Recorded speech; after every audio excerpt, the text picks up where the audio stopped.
আপনি বাড়িওয়ালার মেয়ে আর আমি সামান্য একজন কাজের ছেলে। আপনার সাথে আমার সম্পর্ক মানায় না। আচ্ছা, এই সম্পর্ক কি তোমার বাবা কখনো মেনে নেবে? হ্যাঁ, আমি আমার মেয়ের সুখ চাই, আর সেজন্যই এরকম একটা এতিম ছেলের হাতে আমার মেয়েকে তুলে দিতে চাই না। আর ও তো শুধু এতিমই না, একটা ছোট লোক ফকিন্নি আমার বাড়ির চাকর।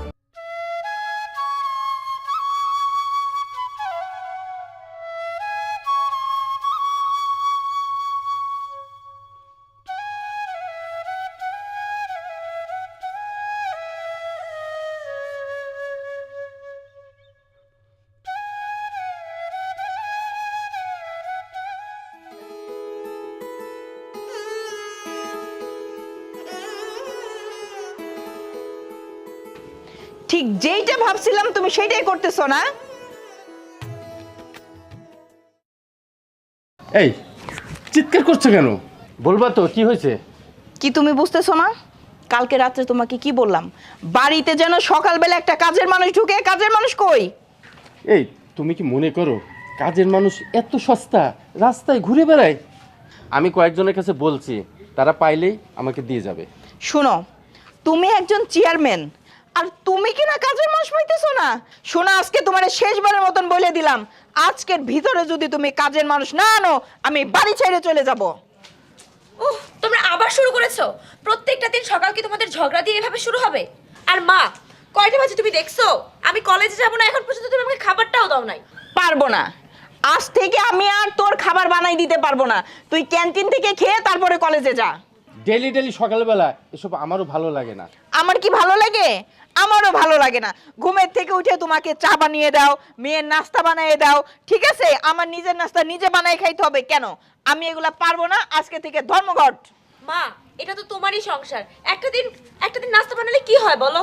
বোঝা, তোর মাকে এই কথাটা বোঝা, এই সংসারটা তো তার। শোনো, আজকে যদি বাড়িতে কাজের মানুষ না আসে, রান্না খাওয়া সব বন্ধ। কি ব্যাপার? তুমি এখনো এখানে দাঁড়ায় আমাদের কথা শুনতেছো? যাও কলেজে যাও, কলেজের ক্যান্টিন থেকে নাস্তা করে তারপরে কলেজে ঢুকবা। যাও। তোমাদের এসব ঝামেলা না আমার প্রত্যেকদিন ভালো লাগে না। দেখছো তুমি বসে আছো কেন? তুমি বাজারে যাও, বাজার করে আজকে তুমি রান্না করে আমাকে খাওয়াবে আর আমি খাবো।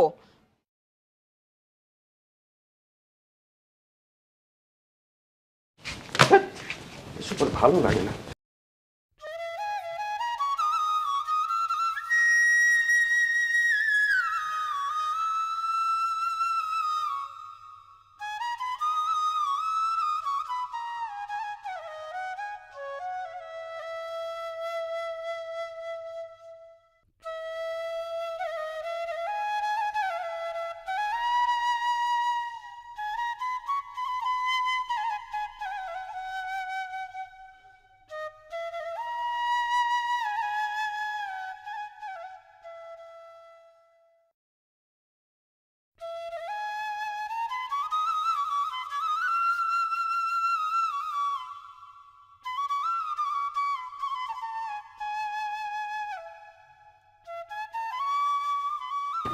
কে তুমি বাবা?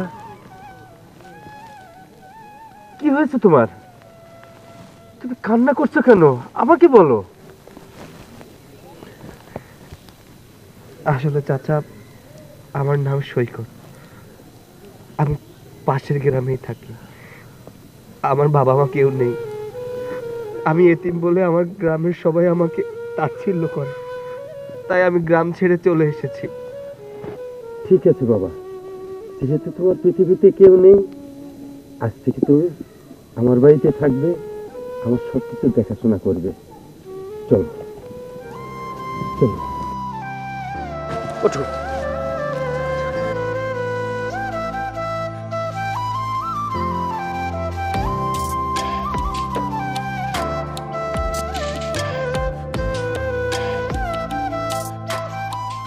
অর্পণ মা, অর্পণ মা।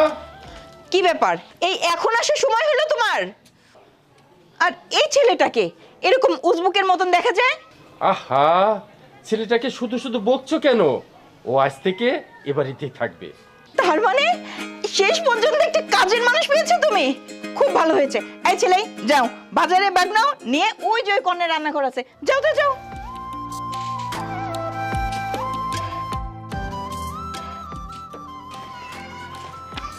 এই শোনো, ওই ছেলেটা অসহায় এতিম, ওর উপর খারাপ ব্যবহার করো না। কি বলছো তুমি? কাজের লোক তো কাজের লোকই, এতি মারিয়ে কি? তুমি আসো, ঘরে আসো।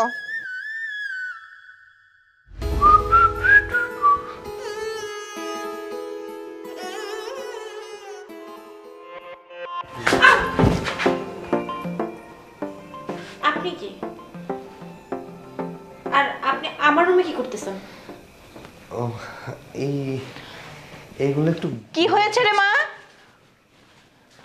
মা, উনি কে? বলছি কি ব্যাপার, তুমি এই রুমে এসেছো কেন? এটা আমার মেয়ের রুম, এ রুমে কখন আসবে না? যাও অন্য রুমে কাজ করো।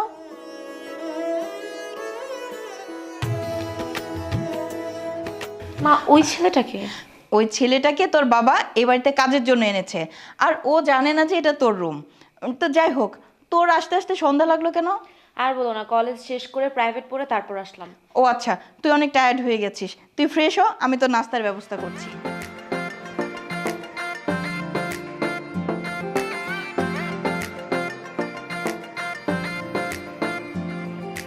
ਨਵੇਂ ਨਵੇਂ ਹੋਏ ਮੁਟਿਆਰ ਵੇ ਅੱਖੀਆਂ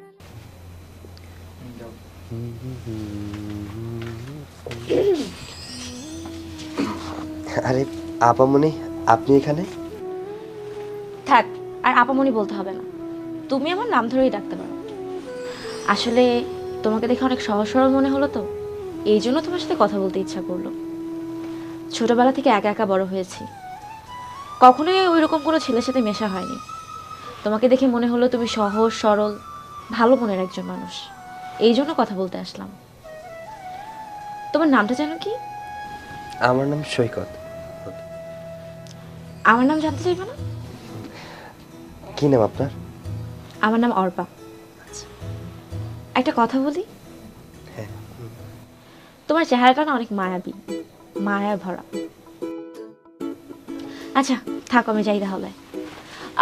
আরেকটা কথা, আমার মা একটু রাগী মানুষ, হয়তো বা সে তোমাকে না বুঝে বকাবকি করে ফেলবে, তুমি কিন্তু তাতে কিছু মনে করো না। সে একটু এমনই, কিন্তু ভালো মানুষ।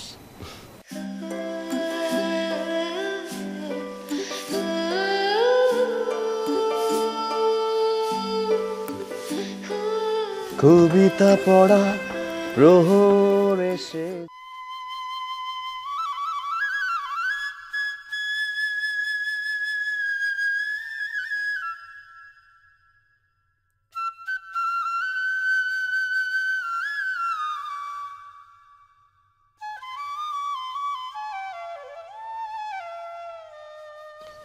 আরে আপামনি, আপনি কষ্ট করে খাবার নিয়ে এলেন কেন? তুমি তো সবসময় আমার পরিবারের জন্য কষ্ট করো, আজকে না হয় একটু আমি কষ্ট করলাম। এই নাও, এটাতে তোমার পছন্দের খাবার আছে, এটা খাবা তারপর কাজ করবা। আর শোনো, তোমাকে না আমি বলছি তুমি আমাকে এই যে কথায় কথায় আপামনি টাপামনি এগুলো বলবা না। আমার একটা সুন্দর নাম আছে, নাম ধরে রাখো। আর এমনিতেও আমি তোমাকে ভালোবাসি।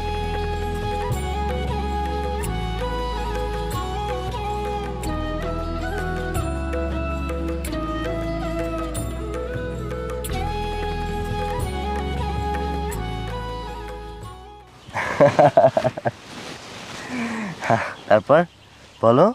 তুমি বলো, আমি শুনি।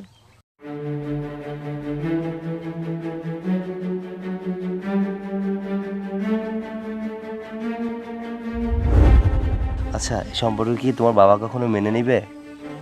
বাবা আমাকে অনেক ভালোবাসে, আমার খুশি খুশি মেনে নিবে। দেখো, আমি কিন্তু ভয় পাচ্ছিলাম যে আমাদের ভালোবাসাটা হয়তো বা কখনোই মেনে নিবে না। এইসব কথা মুখে এনো না, বাবা মেনে নেবে। আমি বাবাকে চিনি, আর যদি সে না মেনে নেয় তাহলে আমি পালিয়ে চলে যাব।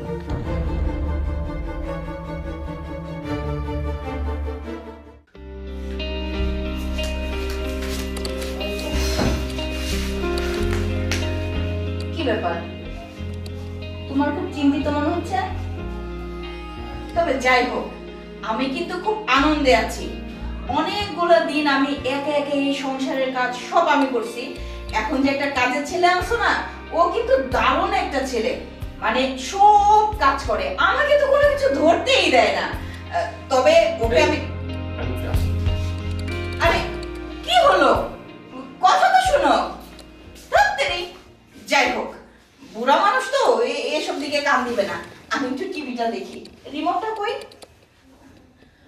সৈকত,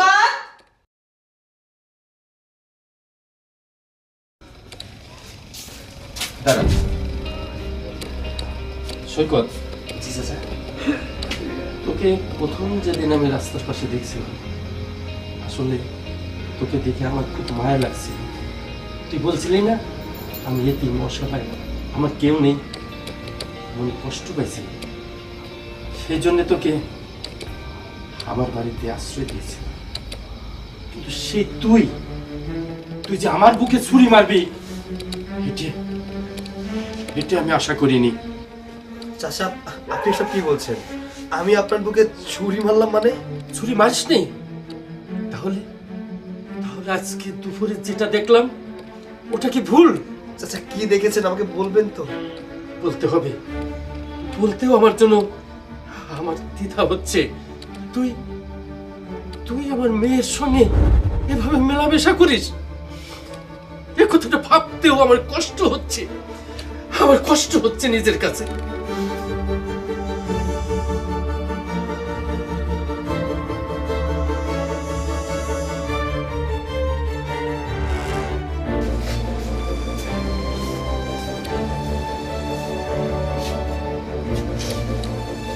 আয়াত, কি হয়েছে মা? তুই এত রাত্রে একা একা দাঁড়িয়ে আছিস? না বাবা, কিছু হয়নি। কিছু হয়নি বললি কি হয়? তুই এখানে কান্না করছিস, আবার তোর মা ওদিকে বলছিল তুই নাকি ইদানিং খাওয়া দাওয়া কমাই দিছিস, কলেজেও ঠিক মতো যাচ্ছিস না। আমাকে বলতো কি হয়েছে তো? না বাবা, আমার কিছু হয়নি, আমি রুমে গেলাম।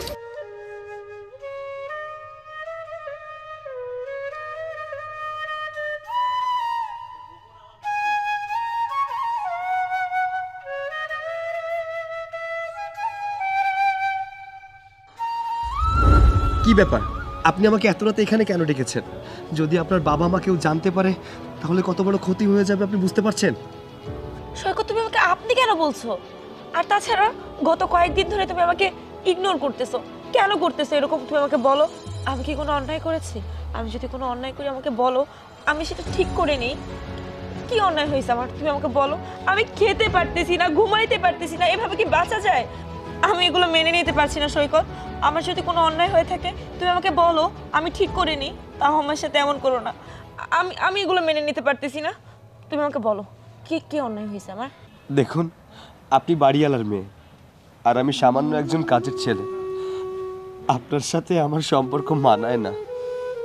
তুমি হঠাৎ করে এইসব কথা কেন বলতেছো? আমাদের মধ্যে তো সবকিছু ঠিক ছিল, হঠাৎ করে এইসব কথা টানার মানে কি? আপনার বাবা সবকিছু জেনে গেছে, তাই আমি চাই না আপনার বাবার মনে কষ্ট দিতে। তাই আপনি আমাকে ভুলে যান।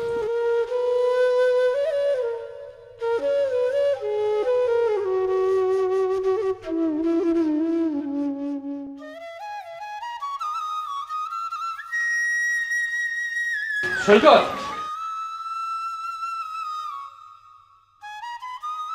কি ব্যাপার? কাউকে কিছু না বলে ব্যাগ নিয়ে তুই কোথায় যাচ্ছিস? আমি আমার গ্রামে ফিরে যাচ্ছি। কেন? এমনিতেই। আসলে অনেক দিন হলো তো আপনাদের বাড়িতে কাজ করি, তাই আমি আমার গ্রামে ফিরে যাচ্ছি। সৈকত, চুলটা কিন্তু আমার বাতাসে পাকেনি। তুই কিছু না বললেও আমি অন্তত কিছু বুঝতে পারি। সৈকত, আমি জানি অর্পা তোকে অনেক ভালোবাসে, তাই অর্পাকে অন্য হাতে তুলে দিলে অর্পা কোনোদিনই সুখে হতে পারবে না। তাই আমি চাই আমি অর্পাকে তোর হাতে তুলে দিই। দাঁড়াও।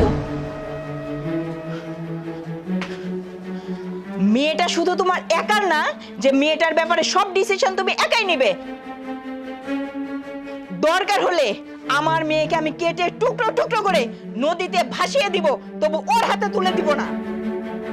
এই, তুমি মেয়ের সুখ চাও না? ও আমাদের একমাত্র মেয়ে, আমি ওর সুখ চাই, তাই আমি ওকে সৈকত হাতে তুলে দিতে চাই। হ্যাঁ, আমি আমার মেয়ের সুখ চাই, আর সেজন্যই এরকম একটা এতিম ছেলের হাতে আমার মেয়েকে তুলে দিতে চাই না। আর ও তো শুধু এতিমই না, একটা ছোট লোক ফকিন্নি আমার বাড়ির চাকর। এই আমাদের তো কম কিছু নেই, আমাদের অবর্তমানে এসব কে দেখবে, কারা ভোগ করবে? তাই তাই আমি ঠিক করছি, সৈকত সৈকত অত্যন্ত ভালো ছেলে, আর অর্পাও সৈকতকে চিনতে ভুল করে নাই। তুমি তুমি একটু মাথা নরম করো, তুমি সৈকত হাতে অর্পাকে তুলে দাও, অর্পা শান্তিতে থাকবে, সুখে থাকবে। না, তুমি মেনে নিলেও আমি মেনে নিতে পারবো না। মা, মা তুমি আমার দিকে তাকিয়ে মা রাজি হয়ে যাও মা, আমি ওকে অনেক ভালোবাসি মা।